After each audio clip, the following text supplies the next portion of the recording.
Et quoi ça l'appelle clip? Ok. Mais tout le monde est signé à Majab. Oui, je t'aime sur tourner clip et dire moi beau dédié à Majab. Qui c'est? Est-ce qu'ils appellent soit des tu boîtes peux... na cagoule na cache-nez? Ils ont pasteur Mike Alamba. Vous comprenez? On a que un sens de sali pour na crise à solo. Mais moi on a nos clips. On artiste. Moi ça m'étonne que le pasteur oh il va censé à côté à son parce incapable de recevoir dans pardon et puis réparer. Pasteur Mike Alamba et le pasteur Moïse Billet pour les gars de sauter. Ça n'a que cessé.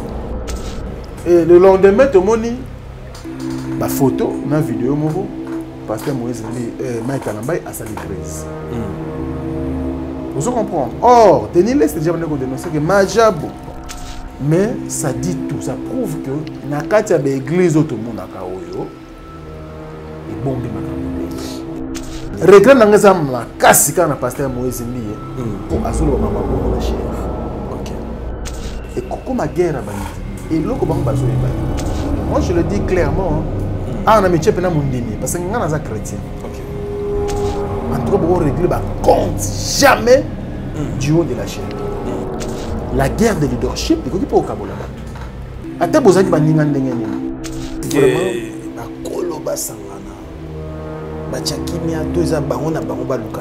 non, déjà, c'est comme un mois passé. Or, on a besoin de diplomatie. La vraie réalité dans le bimi est bandaté. Mais tant que on a pasteur besoin de manaté. C'est pas y bani ba kuba, ba y bani ba pro, ba y bani ba rando, ba y bani ba ma bemo boy que non. Bon quand ça te y a au côté là. Aïe! Moi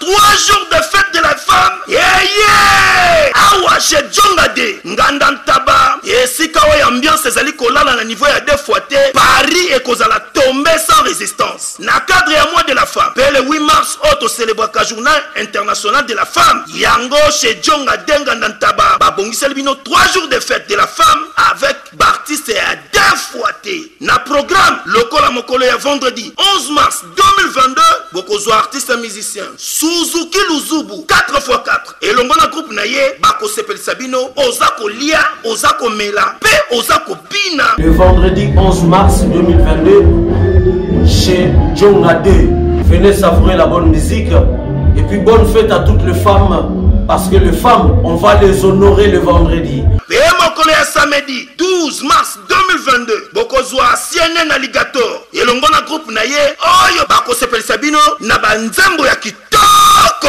Journée internationale des droits de la femme. Alors ba maman bino batu bozali à l'honneur. Botina ba texto na bino, banzembo bino bolingi, toyembela bino banzembo selon choix na bino. Dimanche 13 mars 2022, Sombele Souka Bisanga, Bokozwa, Emilie alias de Mingongo, la voix qui cloche, et Longona, Wenge Poussala Tofanda, Bako Bini Sabino Barumba ya solo solo, Peba danse ya Elengi, Ozako Lia, Ozako Mila. Chez Djonga Denga Nantaba, adresse Zaka Kasemoko, numéro 12, rue Puy Dixmer, 94 310. Orly, Ozamo Bimba, Nakati à Paris, paix au vivre événement. Poche Djonga Denga Nantaba, Yangonde Moboko ya ambiance, Nakati à Paris. Non, ba supporter Bagangi.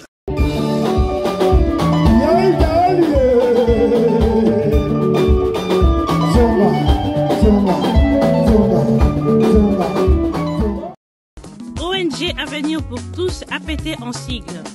Nous vous présentons le service de nos boutiques online.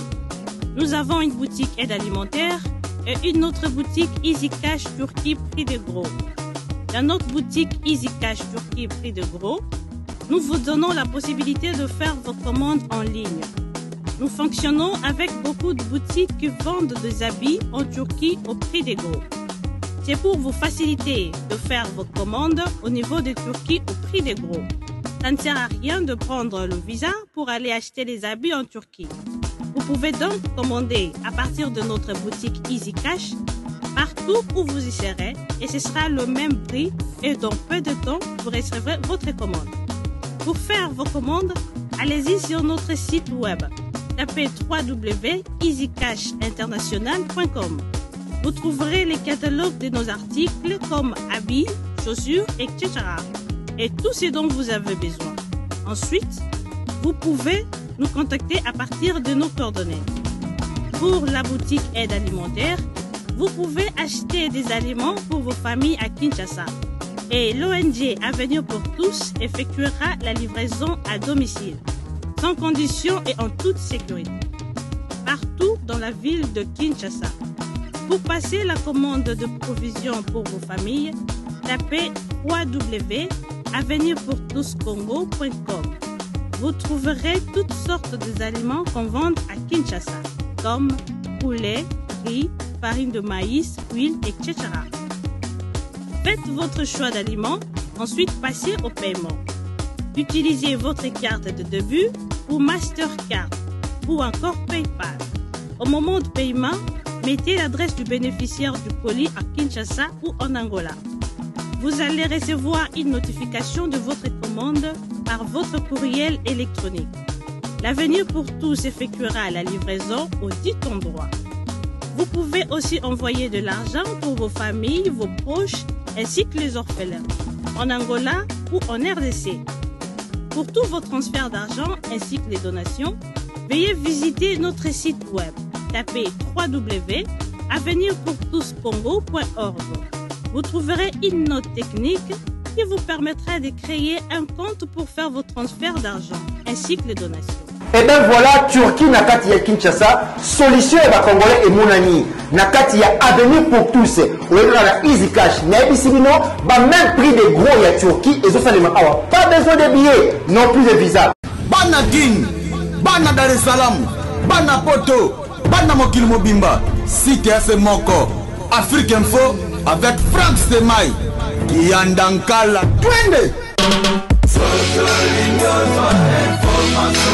X-Bass Marandura Frank Stemai. Bonjour Kinshasa, bonjour Brazzaville, Mbote Balandia, analyse, 100% analyse avec Frank Stemai, fidèle ami. Téléspectateurs, merci à vous de nous choisir pour vous informer. Merci pour la confiance et la fidélité que vous accordez à cette émission d'analyse avec mon frère Frank Stemai. C'est vrai, beaucoup de gens ont commentaires, et ça va très très bien. Merci à mon général Silvano Kassongo, merci à Odilon Mapouya, Bosé Belé, TV Moroba de Belé, Bosé Larabiso, les Lotoé na Masola Sika, na Frank Stemai. Bonjour Franck. Bonjour Claudie. Ça va? Dieu fait grâce, on est là, on se va. Semaine de bandit, hein, Mambo bandit. Semaine de bandit, d'abord, on a remercié votre Larabiso. Voilà. Merci et puis surtout pour nos suggestions, remarques. Et on laisse là que tu as évolué, tu as avancé. Et merci surtout pour la fidélité parce qu'à chaque fois ils sont là présents. Ceux qui émission c'est que côté bangonde batel bosso bazalaka présent. En tout cas merci na bango. Tout ça là quand Nairobi tout ça quand des bons balingi. Voilà tout ça quand des bons balingi. Frank Stemai ba dossier belé lelo mais non linga dossier mon to rata qui dimanche lundi dernier il y a IGF Félix Oazé qui va yemba invité. Frank Stemai.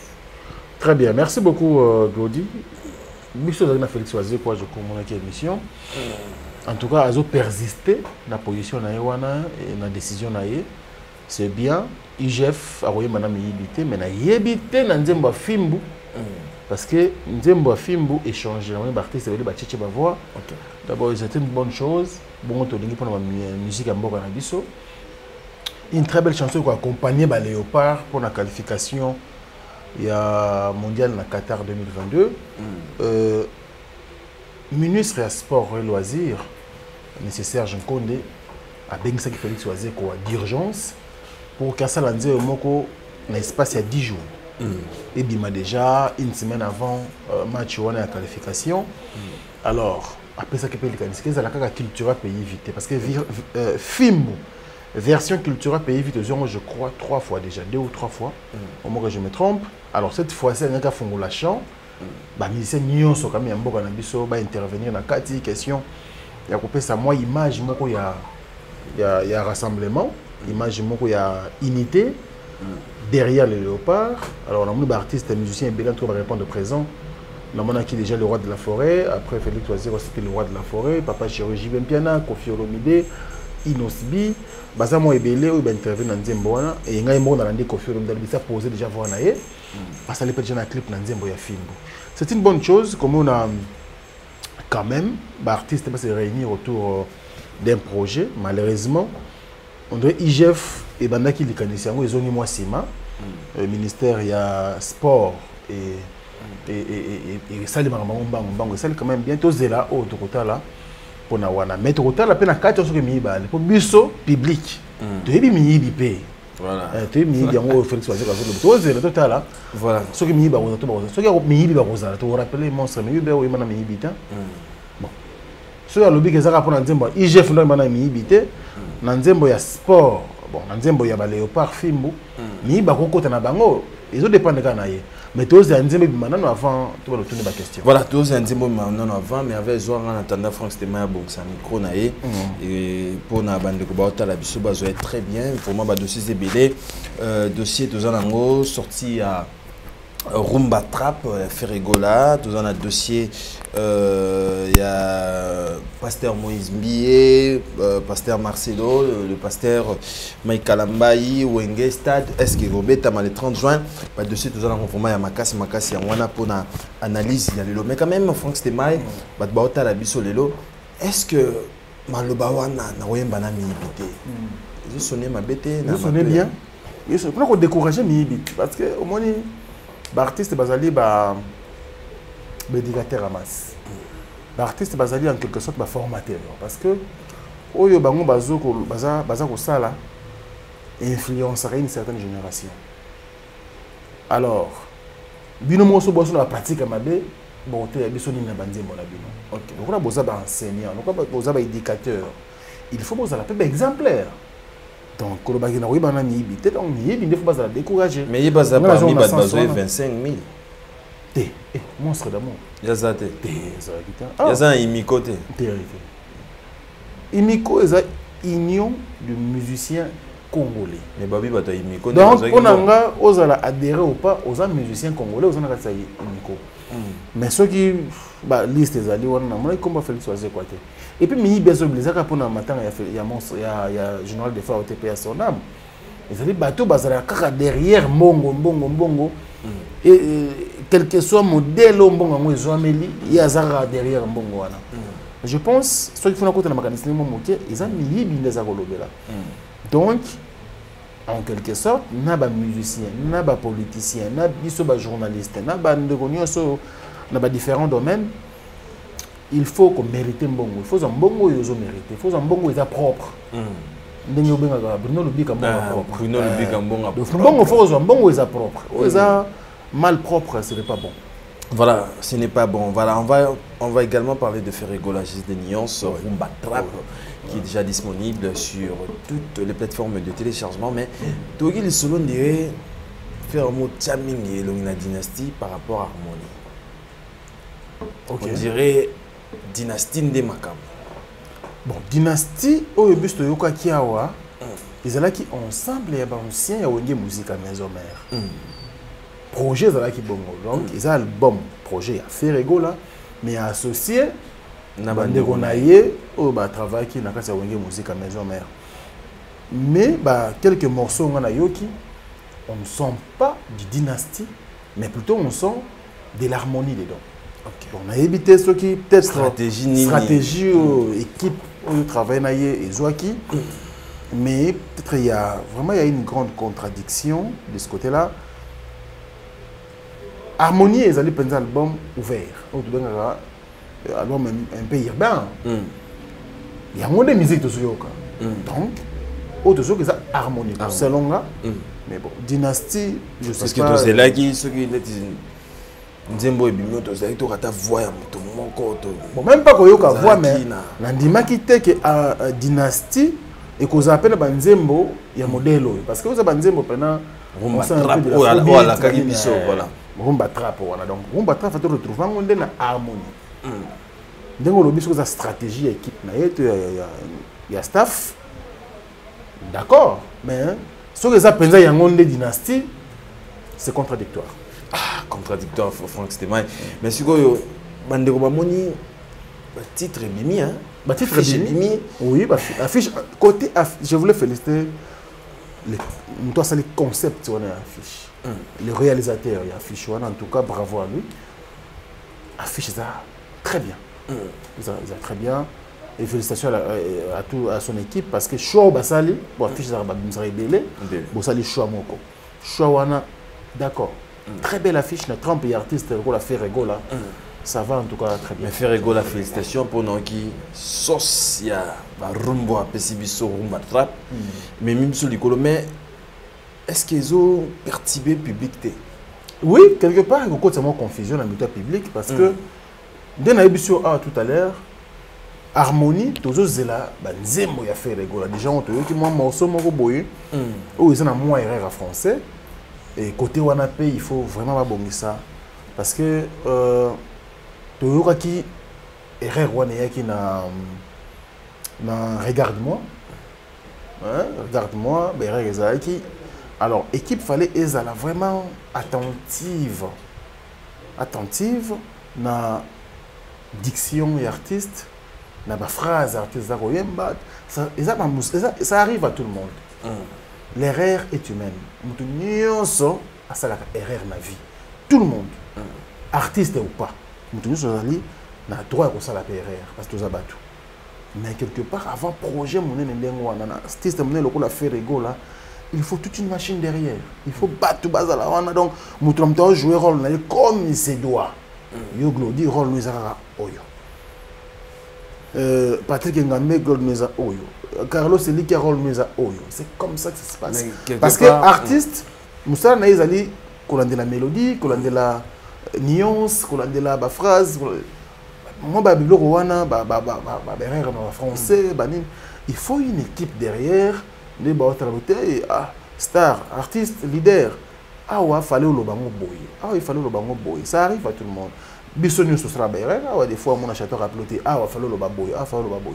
Ça arrive. Mais comment un projet qui a pris autant d'années de retrouver les sous erreur? Mais si vous monitez que ceux qui te vendent raisonner. Et ça qu'on raisonne. Tout ça la promotion artiste était. Soit tu veux comprendre valeur et artiste à mon pété. De besoin faire focaliser na moi le mot ba muke. Si autour d'une question il faut na répondre. Bien besoin faire rigolo az artiste moko ya muke. Soit besoin ba valeur et artiste pour nous besoin na été. C'est un grand artiste. Et aujourd'hui il a un grand nom en Afrique. Na ba Côte d'Ivoire soki au monde combat faire rigolo les fans là. OK na ba Cameroun combat faire rigolo les fans. OK na ba mboke belé Afrique combo ya faire rigolo les fans là. Alors tant qu'on peut toujours annoncer que faire rigolo a un projet, à Zolumisa bientôt là, tous ces publics là, le public qui à chaque pays, on attend, et ça va payer belé, et bah Guinée par-ci par-là. Biso mon Congo n'en parlons pas. Alors, sur autant 5 artistes en Bourg Biso, pourquoi on n'a jamais fait rigolo? Parmi la top 5, jamais. Il est là. Ndengeni beaucoup de tika.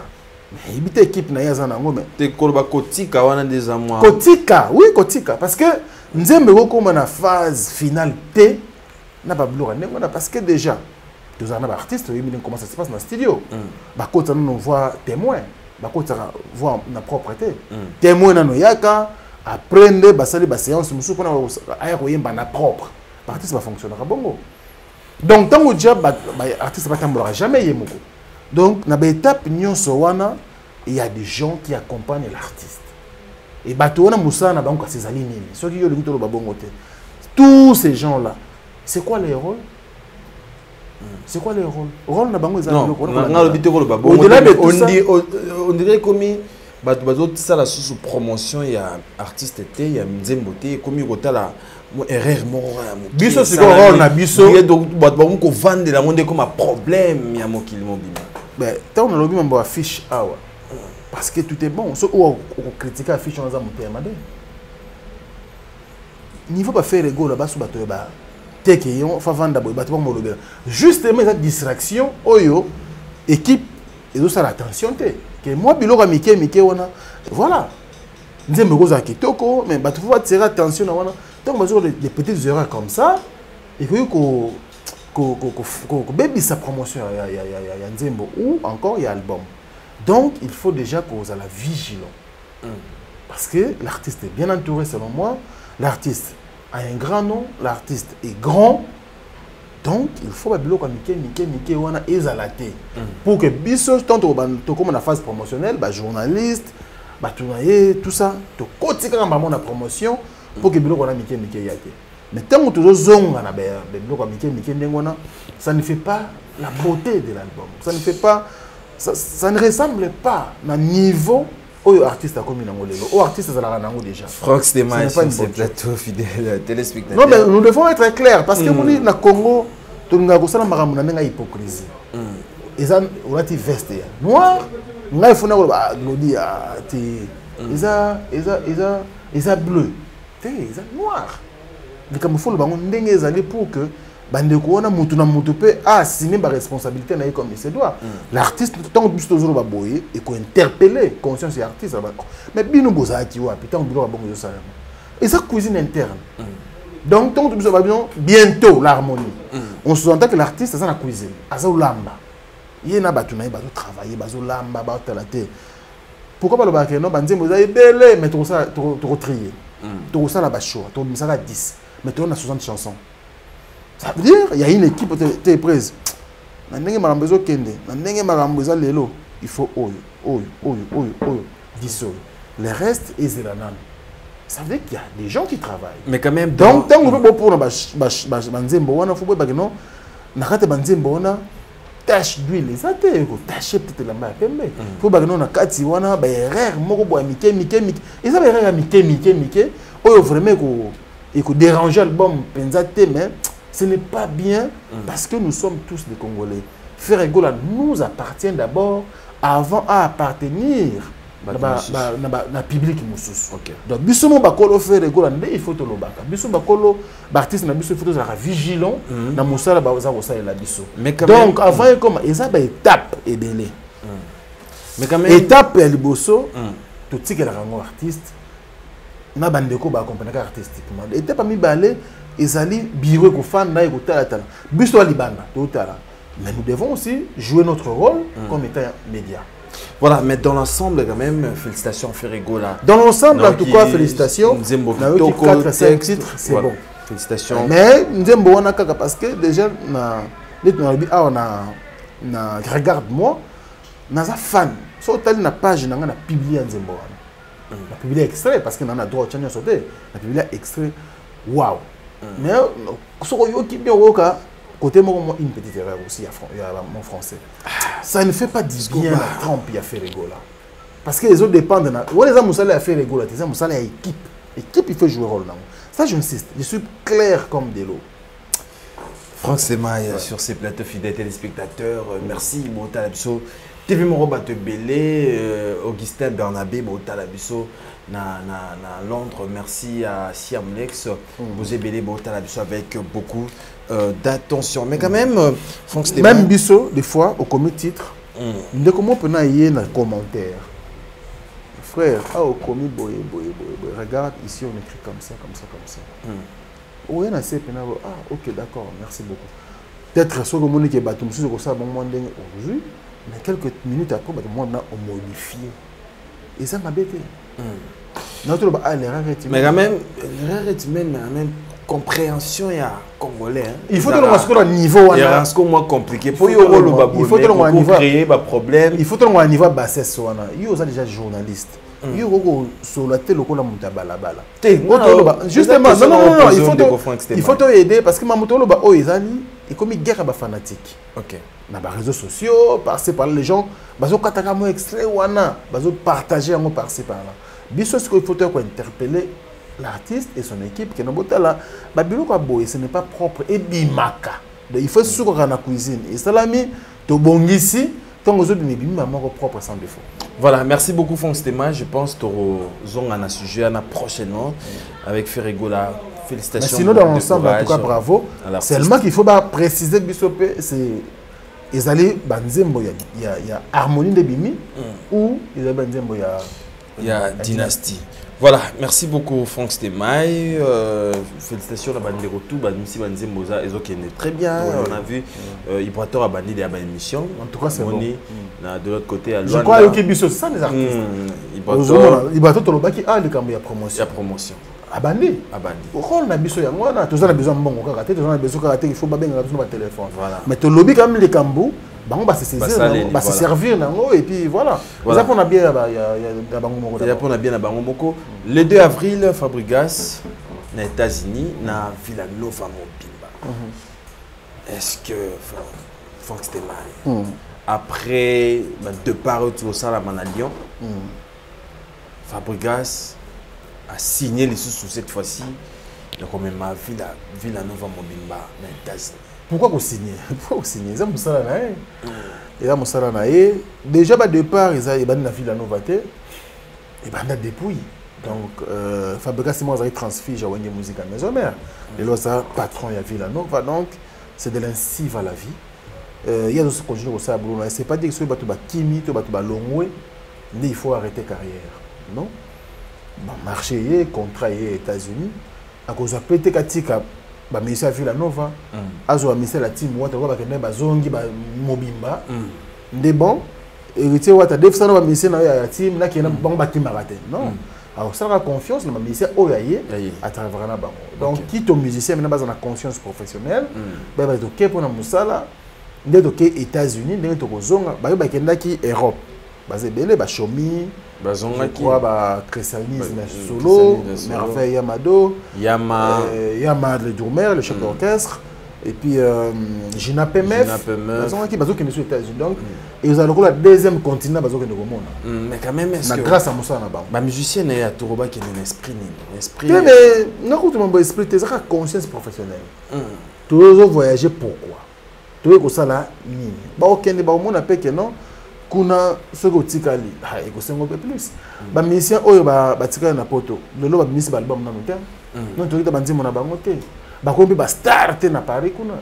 donc ba zo souffrir dans ba subir ba conséquences musu na o tikali awa il faut za réglo na ba papier il faut donc muto yebi bon muto conseiller oui mais ko imposer te parce que ba agenda caché no yebi te OK o azo préparer yebi na hotel donc il faut que la conscience professionnelle pour musala et puis parce que carrière est en moulay. Voilà, carrière est en moulay. Tout le monde wenge de l'eau date qui le 30 juin et confirmé biso le 30 juin stade de Martyr JB Wera Didier Massela et Alain Makaba. Franck Stemay. Ils ont liste à moulay. 4 personnes bon, on a photo les bossés qui ont mais en réalité wenge beauté à wenge surtout check bango 4 bongo il est pesate. Tout le monde a pas commencé là, tout le monde pardon, désolé. Tout le monde a fait Alain Pela, tout le monde a aimé l'alias. Il faut tout le monde Manda jusque là tu es sur mais au côté naïe, mais na moni ozo hésité n'est trop depuis non mais pas toujours au moins tous les journalistes tout le monde ndenge ça. Il faut pas faire plaisir comme ça bon côté tout ça bani. Mais au côté naïe, asali wenge. Manda za wenge. Atika ba empreinte naïe na wenge. Donc ceux qui ba yekin peut-être na ba répétition qui banda ba faire appel naïe. Mais pour l'instant, on y était dans la réunion. Mais quand même, on a que Adolphe a intéressé. Résister, mais on dirait il n'est pas aux ala. Adolphe a résisté. Mais ça tombe bien, Marie-Paul Panakin. Bref, il y a une chose que date est minime. La place. Ça tombe bien, Marie-Paul Azanakin. Nous sommes Marie-Paul a Marie-Paul faut oublier qu'on a Paris. Mandazawa, ça va depuis samedi passé. Tout ça qui est à la marine, dans le siège, à Bethlehem surtout. Et puis, Rico Koboula Mbemba. Bazali. Voilà, Bazali moi belé. Mais na solo wenge bazo beta wana mais na okipe les solo faire rigole on dirait oui faire pas ça wenge na concert déjà ouais ranson mutu oyo omoni ouais razale ko la tu ko benga à l'époque il faut pour okota il faut ouais eza histoire moto abosana yango aza te mpo kota mpenza okota en dehors après kaka c'est Blaise Boula na Adolphe Dominguez oyo bayaki après il faut wera valider visa na yo na kata wenge voilà mais quand même soki wera valider te na limite okoza espace wera valida kokota affaire egola tokodute nango ta ye moko bonga soni batunaki je crois baki oyo amna otelema pembeni oyo ezalaki nani ezalaki offaire egola donc azali wenge so basali mpe appel na affaire egola en tout cas eza mabete ezali mpe kaelengi. Voilà, mais quand même, année 2022, Stade de Martyrs, ils ont vibré, il y a événement il y a Wenge, et puis Wenge, 6 mois après, il fallait pas le 29 octobre. Voilà. 6 mois, 5 mois après. 5 mois après. Stade de Martyrs, ils ont eu un événement. Qui ne coûte un événement pour qui ne s'est pas pensé sauter. Qui ne communique pas politique parce que biso to linga somba blo politique on a été suka biso linga culture to linga surtout musique ça nous fait du bien ça c'est de la matière à traiter sous ba répétition ba nene il y aura des interviews par-ci par-là et puis on peut matière en actualité et l'engina biso que musique est toujours bon c'est basala en actualité voilà et ça là ils ont ça là comme bien surtout qu'ils a actualité ma bête était à kosangisa bato. Non, ça nous arrange. Et to beti ya wenge to ke ya fali na octobre na yebi ke ba artiste musu ba yape ndenge fikini za ki wa fikini muni koma ki nango o abeti. Pareil pe ko matambo stade na ba c'est pas ko signer. C'est ça. Donc ils ont nango ko mabete mais ya wenge comme ils ont le 30 juin nous croisons les doigts qu'en tout cas il est bien et ça la main bien et ça la très très bien pour la musique. Voilà, Franck Stemai de tourner page de sur une église, c'est vrai. Motakalisation est aussi la tête l'église. Bah pasteur de Ebagi, y est un exemple, mais bon bétana. Les lots Franck Stemai, tout le bétana en tant que chrétien d'abord. Ça te fait comment de voir pasteur Moïse Mbié, pasteur Marcelo, le pasteur Mike Kalambay. Non, mais déjà, il faut que nous lobby, nous sommes chrétiens. D'abord, nous sommes chrétiens. Nous sommes christianisme. Les parents ont dit que nous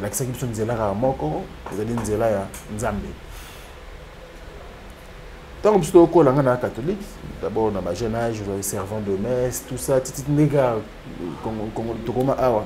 après, on bascule dans l'église de réveil. Ça dit tout, surtout, le pasteur Moïse Mbié 12 minutes. À 12 minutes, il y a un solo à Beta Kiwana.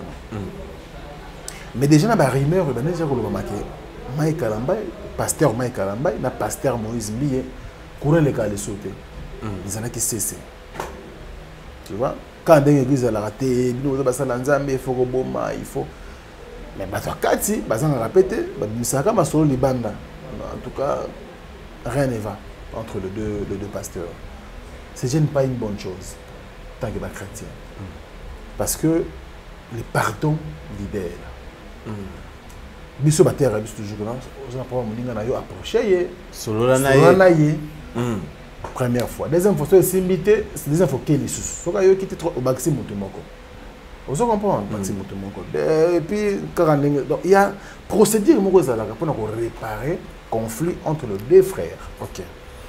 Mais moi, ça m'étonne que le pasteur, qui est censé à côté de Bisso Magambouana, est incapable de faire pardon et puis de réparer. C'est bon, c'est un père. C'est un représentant. Parce que tout le monde a embêté. Le pasteur méritera double honneur.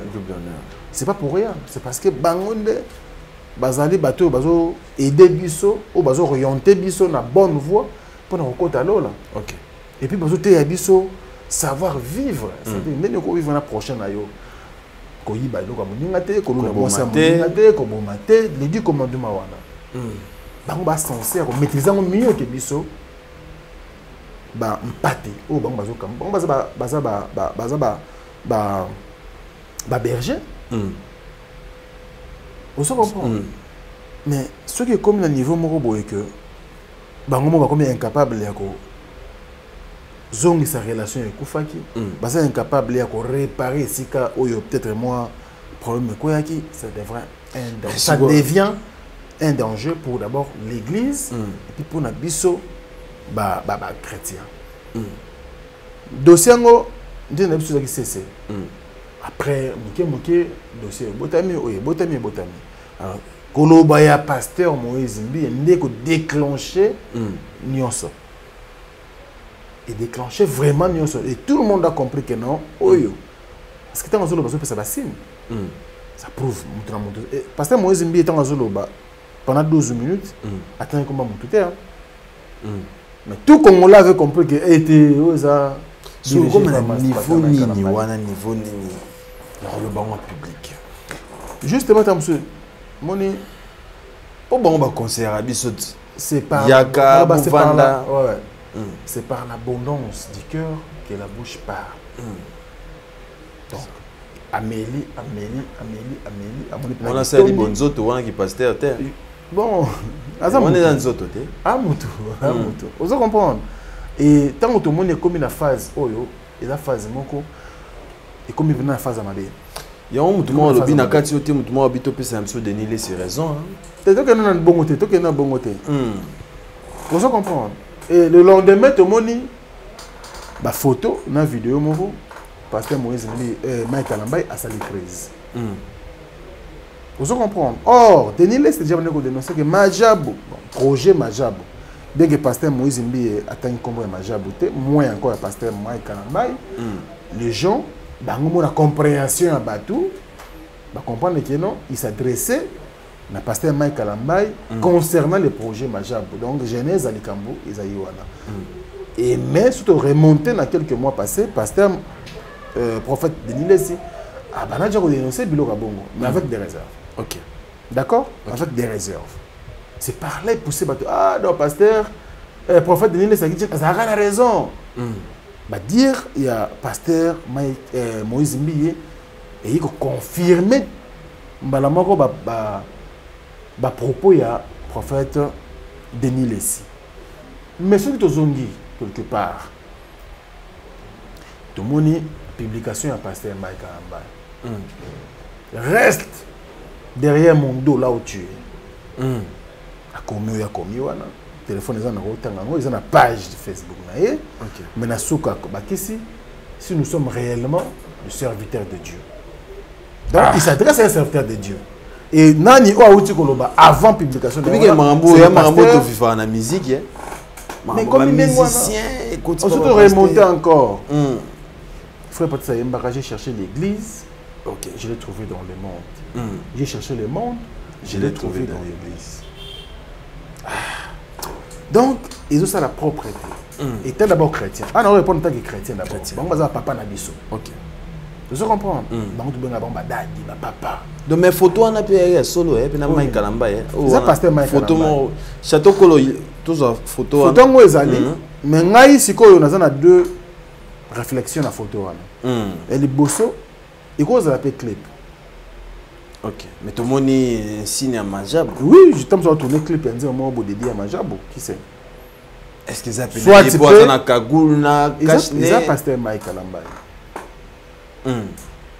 vous comprenez ngana que dans sens notre sali pour na crise ya solo na moi no clip aux artistes pasteur Moïse Mbi asala pe clip moko photo monsieur Boudi maka na extrêmement ya vidéo boy azokima oh ça na clip ndako zozi kana sima na pasteur Moïse Mbi na wala tara polo pembe makila boy ah non moi c'est le pasteur boy batu musu balela alata po chemise pembe makila simbi motema ezaki tournage ya clip mais biso ba obligé de betaka biso mais la réserve de l'Éternel mais problème ni comme lié ti azoka makasi boy et puis na cœur azu ba bete ma ça sur quoi avec tournage mais ce qu'on rend rien n'empêche que oyopé et la tournage à clip la deuxième version cause de la paix à sali crise mazamutu alors belaka asa pe les États-Unis donc kuna to ibinga za la kaso ko i pompier foya pompier tamba yaka ba ambulance yaka il faut bacha moto ndenge bache wana na civière comme ça pourquoi élément majabu ezélamba eza kagoul à cause de temps ezalaki nango asali pe crise ou voilà asali malaise mais bazui bakena ye mais nazo douter que ezalaka na makambo yo peut-être abeli po likamba maye passer moi to moi ça sali boye ça je demande likamba majabu buti mambo belé hein ba sextap ba problème bimina ba pasteur oui justement pasteur Marcelo yina makambo mais ngana oye bandeni neti ya lobby pourquoi ba tribune na pasteur Marcelo parce que moi non c'est na Moïse pasteur Moïse Mbi comment c'est pas naï non non c'est pas moi makambo to sala oglodi il faut être très prudent OK on se comprend pourtant ko tanga kombo ya mutu na makambo peut-être aux en sûreté c'est ça il peut te poursuivre yango abengaka diffamation biso lokwa to mesana na kozala surtout biso na internet mbangu actualité nga fa te tonga mutali boso mais faut te tonga avec beaucoup de sagesse parce que pasteur Moïse Mbi depuis abandi koloba azotanga komba mutu te et les gens bako koya pe na mutambo ya justice soki bolandi lo yenga ba page Facebook c'est ça page a commis na ye aneti la mama par exemple au carindel tout ça ba réaliste maintenant Frank Stemai adresse yebani siège ya boulot yebani oza moto sur kilaka numéro de téléphone yebani c'est affiché bako kanga yo donc c'est ce que je veux pas tout ça makambo loko la bato moko ya balabala c'est ça quand on est journaliste il faut ça makambo comme il se doit ozomona du début jusqu'à la fin ya première vidéo ya pasteur Moïse Mbi 12 minutes na wana komba moto ezate azo pesaka ka moi ba indice mais bon kanisela mutu ndete na justice ba kanisela ka mutu te il faut preuve tangible ezala mais ce que prophète toujours le bango ndengwana ngana zo baka toujours que non pasteur prophète Denis Lesi abanda déjà ko le baka projet majabu et banda et pas pasteur Moïse Mbi et simbakate nde bazona bango ba image ezali ngata les journalistes c'est rafina maloba prophète Denis Lesi mais je ne confirme rien parce que n'a pas preuve. Deuxième chose, au bateau à Bois-Kelipe, pasteur Marcelo. Que non, c'était en tout cas, on a trop l'écolo. C'était un aigri, c'était un jaloux. Ça, je me réserve. Est-ce qu'à Bois-Kelipe, pasteur Marcelo est solo? Je me réserve. Mais ça dit tout, ça prouve que Nakati a des églises au monde à Kaoyo. Et bombi makambo belé et bombi ba problème et bombi ba conflit et bombi ba dossier OK tant aux obi marabo ils ont confirmé makambo to ba yeno mais Frank Stemai boto mbaoté abisoni regret na ngeza ma kasi kana pasteur Moïse Mbi pour azolo mama bongo na cher OK un dimanche alors ça l'appelle mission nango un dimanche to sukoli to koyoka liloba ya nzambe kaka ya mutute un dimanche, la chair est sacrée. Tant au tiki dans nos versets bibliques, au tiki dans nous, marambo yo préparé pour nous laisser biso. C'est-à-dire que bah explication bah verset biblique. Au talisiko yo entre guillemets pasteur Marcelo, on va nous bêter m'assassiner wana na chair, c'est dangereux. Je ne dis pas que c'est pasteur Marcelo, mais bah le bagage pasteur Marcelo. Ceux qui prennent pasteur Marcelo à solo, église dans la deuxième rue. Yoza na première mais bon mona numéro pasteur Marcelo yebani ya yo pe yebani boza na facilité ko yebana so be ko kuta na te utiliser ta ndeko moko déjà pasteur Moïse Mbi talobi akuta na premier ministre sikoyo audience na ko umela te akuta ni sabango mais Frank Stemai na nyoso boté abisoni bah justement ça je dis danger za na kana biso bandimi tu es censé chaque fois to zalaka to lesaka molimo na to lesaka âme na biso parce que mateya wana o bang mateya biso yango ne ya ko kolisa foi yango nde ilesaka âme eza bilei ya molimo c'est le pain spirituel mais tango siko lipango tozo liango te onu ko tsa biso ba ko na minute yo mitia na mundimi cité Bethel Et comme on va rendre, c'est clair. Il y a l'église, il y a pasteur Marcelo. Comment on va? La compassion. La compassion. Et comme il y aura Bethel, la compassion. Parce que pasteur, il y a la compassion, il y a un compte Facebook. Ok. Il y a cité Bethel, il y a un compte Facebook. Il y a ta présence ministrée. Il y a tout ce qui se passe sur la toile. Et comme la guerre, et l'autre, on a la guerre ecclésiastique. Dimanche, mon pénaboué. Guerre. Donc, deuxième riz, yo où tu as, on a outil na Bethel. Pas. Écoutez, entre première et la deuxième riz. Boum. Et comme des fois, tu fais des mais fois, c'est l'église est confiée. Parce que nous sommes bien tenus. C'est parce que c'est. Bah, pasteur, bah, comme basu. Tout le monde a un modèle. Tout le monde a un modèle. Tout le monde a un modèle. Le langage a changé. Et c'est un danger. C'est un danger. Moi, je le dis clairement. Ah, on a mis Tchèpe na Mundimi. Parce que nous sommes chrétiens. Ok. J'ai beaucoup de respect pour le pasteur Ambo Manabiso. Vous comprenez? Niveau Marambaro qui est dans le boy, en tout cas, vous régler le compte jamais du haut de la chair. Jamais. Et ça, sacré place. Et si vous avez télémi, vous avez laissé Biso Kita. Ok. Chante la goya, comme Biso na louange, ton adoration, tu es na culte. Tu es culte. Tu es na présence en Zambé, bien évidemment. Alors, au katabiso elengi onate, au katabiso ambiance onate, au bana kokota biso, na problème na yo moko privé. Ça, je ne suis pas d'accord avec le pasteur. Azabé na chaîne à télévision, on peut na émission. Azana moyen nyonso. Yeb sana muto kwa ngai boy, équipe pasteur Moïse Mbenga o émission. Oui, elengi na ozana nango. To veste ko bima to ko bongama banini. To peut sur un espace papa, ata olobi 3 heures de temps toza prêt. Tellement mingi que l'émission sera bien suivie. Mais ma chère, à la chaîne de télévision, Siloé TV, Siloé FM et Ali, tout ça. YouTube est bien suivi, Instagram, les amis, Facebook, les amis. Analyse au sali, ma belle à côté, ma belle outil wapi. Ma belle outil na guerre leadership. Ok. La première des choses. Les mi balais. En tout cas, on a pas de bakoti marambo. Non mais quand même, pasteur Moïse est célibataire, pasteur Michael Lamba est célibataire. Parce que biro mi balé kabola mokil na mboka o. Ngana mona ndenge misato. Les guerres leadership bato bossa nango. Balobaka moi si na mbongo te. Guerre leadership. Ngai fona za leader na secteur na biso. Et koko kabola pe bato. Parce que Glody par l'inglaterre, on a des émissions d'engin dimanche d'ailleurs. Bon, pour ta dimanche, on a avant. Glody pendant 11h. Ah, c'est le mamie bandi 12h. Et pendant le collé, Isaac Maï 13h juste. Nature le collé 13h30. Papi Bomba 14h. Joey Star, ils ont été au Hollande programme. Alors, nous ne trouvons pas qu'on a les cahiers aux Alata. La guerre de leadership, il faut qu'il faut au Kabola. Ate bozaki baninga ndenge nini. C'est pareil na mona lelo mu pepe wane continue na église.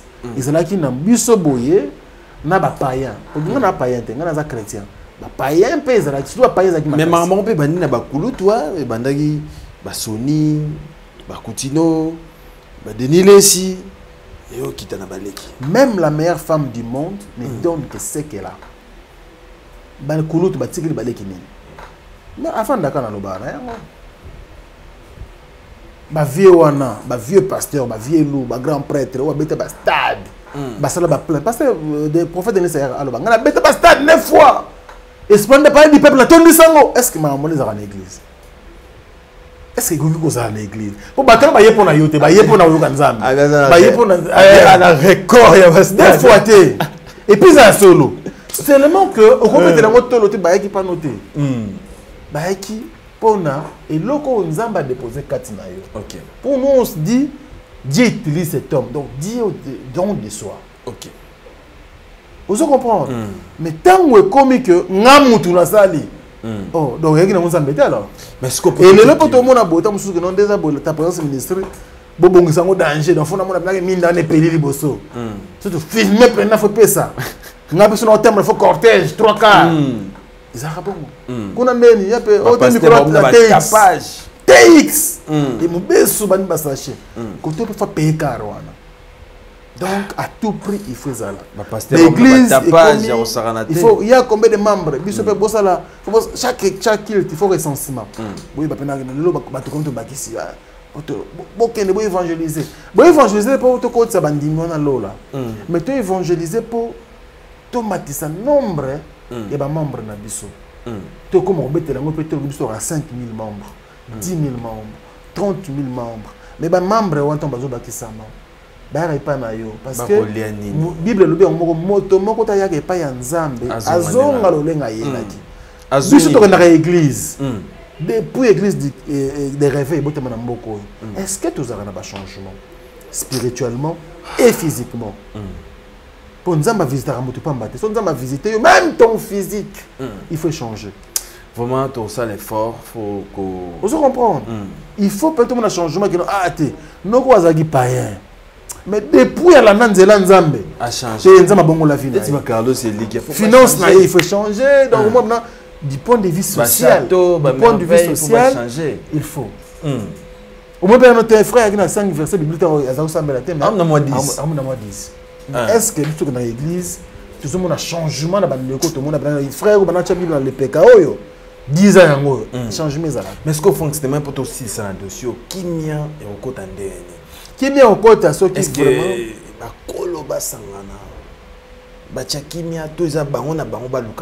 non, déjà, c'est comme un mois passé.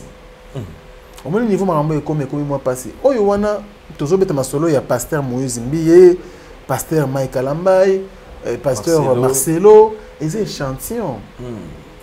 Et c'est un échantillon. Mais ceux qui ont un bazo tomba dans le or, tout ça, c'est la diplomatie. La vraie réalité dans le bimi, c'est la vraie réalité. C'est tout le monde. Nous sommes basés na biso Eliane, basés na biso Bimakia, ba dénoncer que ba mamba ndenge. Mais du fait on va créer tout le monde pasteur na biso. Tout le monde ba ngaka ba aventurier mo ba na moko ba lukala. Nzoka baba mamba solo. Nzoka solo ou pas to yebi na mais la vraie réalité. Non nous pensons selon moi en tout cas non est limité. Parce que to banda ko kola to banda. D'abord bonzambe na mosuni iko ko bana te ko tamba de perte et si aka mbongo ekoti et si aka lo bolingo ya mbongo ekoti bonzambe zala nango le sauter parce qu'en réalité un homme de Dieu ou un enfant de Dieu il faut un homme humble muto aza humble azana facilité ko senga pardon il kena kosi muto aza humble azana facilité ko senga et ko merci muto aza humble a facilité ko benga ya ko kuta na n'importe qui. Est-ce que Yoso Sengo Diaz n'a pas passé na bisonio samboka o? Ba ko yambo facilement. Humilité de Jésus. Orgueil. Comment on a ba soda ou poussande? Parce que déjà na monde a té biso de l'église tout le monde à côté. Na ndenga ma bête selon moi et mon a félicité na pasteur de Délécie. Mais justement, il est tellement simple que parce que déjà yo ozana nzambe, o banga poisonner. Oza déjà na nzambe. Eh papa, qui protège mieux que Dieu? Azad. Donc, baba kana ba ko kufate, commander orgueil. Nanga ba ko muna nga pampa mate oh. Prêtre boye. Eh o muna nga pampa mate. Ko benga wa mate. Ko mone audience ku to bosana po kota te. O kuta 4 5 6. On se ko mutu mo lobi on dirait ba tu ba pambo. Alors, baza pena bo bazana ba pasteur ba pambo ma. Hein to tia ba ran wana to ba Marcelo, ba Moïse Mbiye. Baza pena accès facilité mon aba. Oui, sur les dernières prédications à pasteur, extrait aux réseaux sociaux, côté mon lobby, ce qui a zoté, au concept que yende sentinelle à Lola. On dirait encore à Lola, Moutali Bosso, tu yem, tu ça, tu fais encore à Lola, pasteur. Oh, rien, c'est un aventurier. Oh, ah bon? Donc, il me conseille la vie. Pour que ce soit la sûr que non, c'est un côté paradis. C'est mon pasteur. Il faut ezala bongo. Mais tant que bango na bon pasteur bazon ni manaté. C'est ba yebani ba kuba, ba yebani ba pro, ba yebani ba rando, ba yebani ba mabe moko boye que non. Bo kanisa te ya ko ta lola. Si ko propose ndengona, admettons que c'est vraiment le pasteur Marcelo. Mondimia la compassion ministry. Il va se dire quoi? Ah, donc pasteur Nabiso aventurier. au bon mais peu mon église. Tu as refinga na ba musicien na biso ya mokili ya biso na ba. Quand même il y a moi ba réserve. Té réserve ça là. Té réserve pour les arabes. Modèle to mo na marambo. Et ba pasteur il est qui? Moi je dis c'est le temps de Dieu. Et ça quand tu te que bango na ba yebi na bango peut-être que pas ça bongo. Dieu commence à dénoncer petit à petit l'air, donc soi-disant serviteur. Mais goût ensemble et église aussi là faut. Ngala ensemble là kaka. Na ensemble là bon ngala muto boy ça repela nzamba ko zalo. Second te vendre bosser parce que Dieu la liberté on n'a pas aucun. Bon bref, je n'ai rien contre les églises. Toujours dénoncer la pratique. Mais quand même comme une église. Quand même aucun. Na l'église na pasteur on va ndimé là. Ba pasteur on va yeba na temba en tout cas ba pauvreté. Mais bazana humilité moko kondi matin. Baba batonga ba parler, batama la bakara danger. Bon son vendre pena boy pour kokoko au fond pena boy pasteur. Na no le kana na betera bino ka tout. A konti pena ah pasteur, oh pasteur na bongo ça que moi. Ah, tu kana ba na wana. Il fait pas. Il n'est pas venu pour ça. Aya pambo na bino. J'ai des pasteurs comme ça qui passent chez moi. Au bengue, il décroche, il sonne 3 fois. Au moins 15 ans la prière, au moins 15 ans la retraite. Et puis, avant que ta retraite, à quoi annoncer déjà mon bateau, moi souvent. Ok.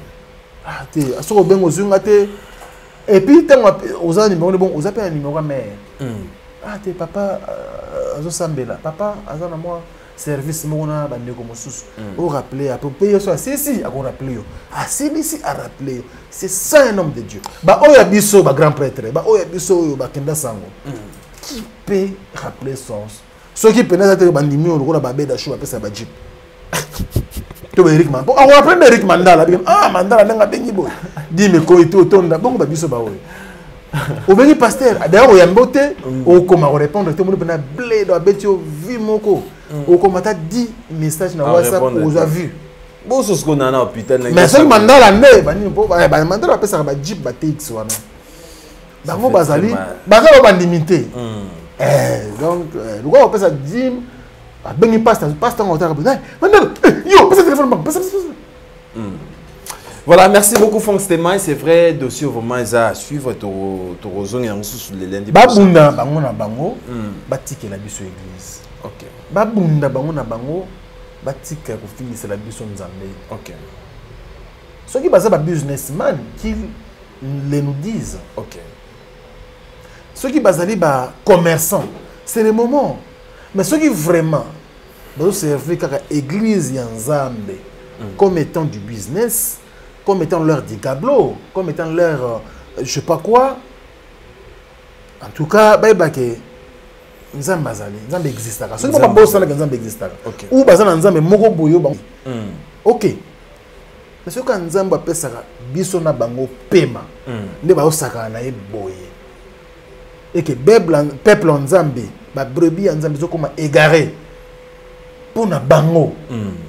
Dieu existe. Nzambe bazali, merci beaucoup Franck Stémaï, merci de répondre à notre invitation. C'est vrai, bah sujet monsieur Zali.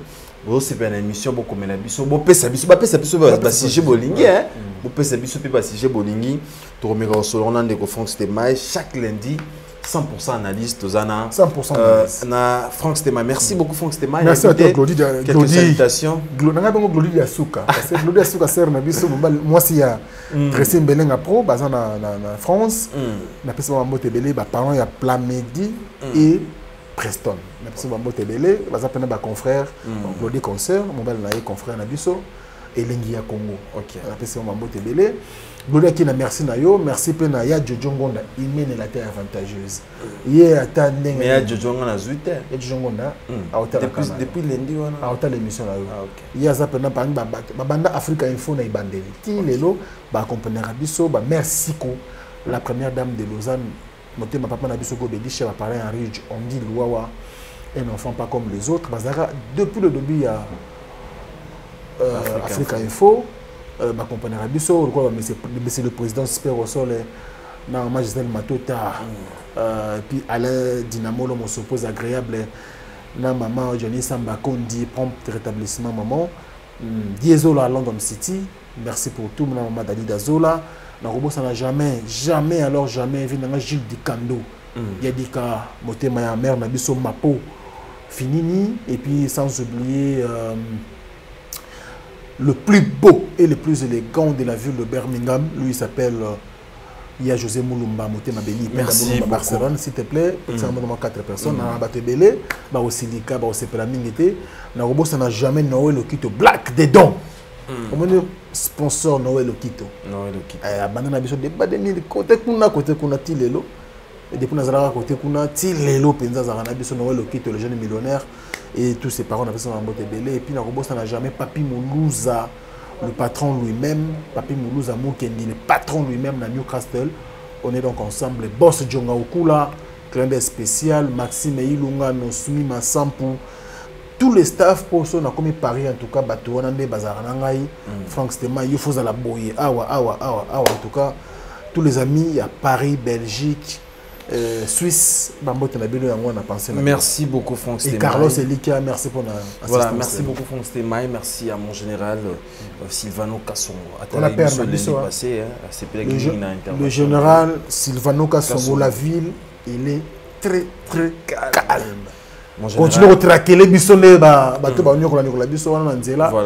en tout cas, PCR, général Sony, papa Busto a dénoncé. Voilà, général Kassongo Silvano, il mérite mieux que tout le monde.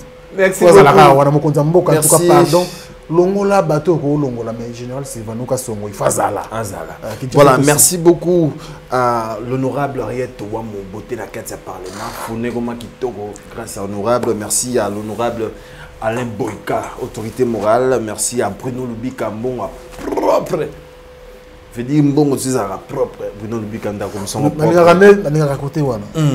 Mbongo ya propre. Ya propre. Nali na mbongo ya propre. L'argent pas mérite hango.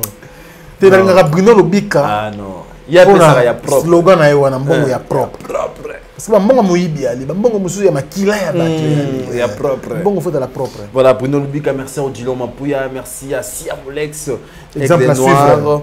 Merci à Tonda l'Espoir, merci à Michel Makalebo, merci à Rishi Mungwa, merci à Carlos Eli qui a posé Bélé Botalé avec beaucoup d'attention. On a beau sanité, on a Paris, mon frère Junior Aligo Junior. Merci beaucoup Franck Stema, tu as les deux Zoya. Bobé a besoin de numéros affichés pour nous repérer sur le sujet au bolingi tolobela et qu'on ça très bien au lebo finga pour encourager de tolobela makam. On ne gomo alo finga makasi. T'es collaboré dans les commentaires. Balenga rabiso mingi. So mutazo au coma déjà c'est kalingi bino. Merci beaucoup. Merci allez ciao ciao. Aïe! Mwana bendana. 3 jours de fête de la femme. Yeah! Awa chez Djongade, Ngandantaba, et si kawa ambiance ezali kolala na niveau ya 2 fois te, Paris et kozala tomber sans résistance. Na cadre ya mois de la femme, le 8 mars, auto célébraka journal international de la femme. Yango chez Djongade Ngandantaba, babongisa libino 3 jours de fête de la femme avec Bartiste à 2 fois te. Na programme, lokola mokolo ya vendredi 11 mars 2022, bokozo artiste musicien Suzuki Luzubu 4x4 et longona groupe naye bako sepel Sabino Ozako Lia Ozako Mela pe Ozako Pina. Le vendredi 11 mars 2022 chez Djongade, venez savourer la bonne musique et puis bonne fête à toutes les femmes parce que les femmes on va les honorer le vendredi. Et mokolo ya samedi 12 mars 2022 bokozwa CNN Alligator et longona groupe naye oyo bako sepel Sabino na banzambo ya kitoko. Journée internationale des droits de la femme. Alors ba maman bino batu bozali à l'honneur. Botina ba texto na bino, banzembo bino bolingi, toyembela bino banzembo selon choix na bino. Dimanche 13 mars 2022, Sombele Souka Bisanga, Bokozwa, Emilie alias de Mingongo, la voix qui cloche, et Longona, Wenge Poussala Tofanda, Bako Bini Sabino Barumba ya solo, Peba danse ya Elengi, Ozako Lia, Ozako Mila. Chez Djonga Denga Nantaba, adresse Zaka Kasemoko, numéro 12, rue Puy Dixmer, 94 310. Orly, Ozamo Bimba, na kati ya Paris, pe au vivre événement. Poche Djonga Denga Nantaba, Yangonde Moboko ya ambiance, na kati ya Paris. Non, ba supporter bagangi.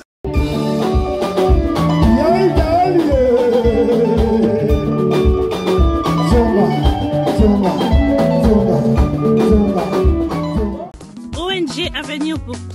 APT en sigle.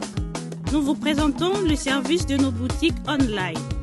Nous avons une boutique aide alimentaire et une autre boutique Easy Cash Turquie prix de gros. Dans notre boutique Easy Cash Turquie prix de gros, nous vous donnons la possibilité de faire vos commandes en ligne. Nous fonctionnons avec beaucoup de boutiques qui vendent des habits en Turquie au prix de gros. C'est pour vous faciliter de faire vos commandes au niveau de Turquie au prix de gros. Ça ne sert à rien de prendre le visa pour aller acheter les habits en Turquie. Vous pouvez donc commander à partir de notre boutique Easy Cash partout où vous y serez et ce sera le même prix et dans peu de temps, vous recevrez votre commande. Pour faire vos commandes, allez-y sur notre site web. Tapez www.easycashinternational.com. Vous trouverez les catalogues de nos articles comme habits, chaussures, etc. et tout ce dont vous avez besoin. Ensuite, vous pouvez nous contacter à partir de nos coordonnées. Pour la boutique aide alimentaire, vous pouvez acheter des aliments pour vos familles à Kinshasa. Et l'ONG Avenir pour tous effectuera la livraison à domicile, sans condition et en toute sécurité, partout dans la ville de Kinshasa. Pour passer la commande de provisions pour vos familles, tapez www.avenirpourtouscongo.com. Vous trouverez toutes sortes d'aliments qu'on vend à Kinshasa, comme poulet, riz, farine de maïs, huile, etc. Faites votre choix d'aliments, ensuite passez au paiement. Utilisez votre carte de début ou Mastercard ou encore PayPal. Au moment de paiement, mettez l'adresse du bénéficiaire du colis à Kinshasa ou en Angola. Vous allez recevoir une notification de votre commande par votre courriel électronique. L'Avenir pour tous effectuera la livraison au dit endroit. Vous pouvez aussi envoyer de l'argent pour vos familles, vos proches, ainsi que les orphelins, en Angola ou en RDC. Pour tous vos transferts d'argent ainsi que les donations, veuillez visiter notre site web. Tapez www.avenirpourtouscongo.org. Vous trouverez une note technique qui vous permettra de créer un compte pour faire vos transferts d'argent ainsi que les donations. Et bien voilà, Turquie nakati ya Kinshasa, solution ya Congolais et Mounani. Nakati ya Avenir pour tous. Ou la Easy Cash. N'ayebisi bino, ba même prix de gros ya Turquie et Zosalema Awa. Pas besoin de billets, non plus de visa. Bana Guine, Bana Dar es Salaam, Bana Poto, Bana Mokil Mobimba, CTF Moko, Afrique Info avec Franck Stemai, Kiandankala, Twende. X-Bass Marandura Franck Stemai.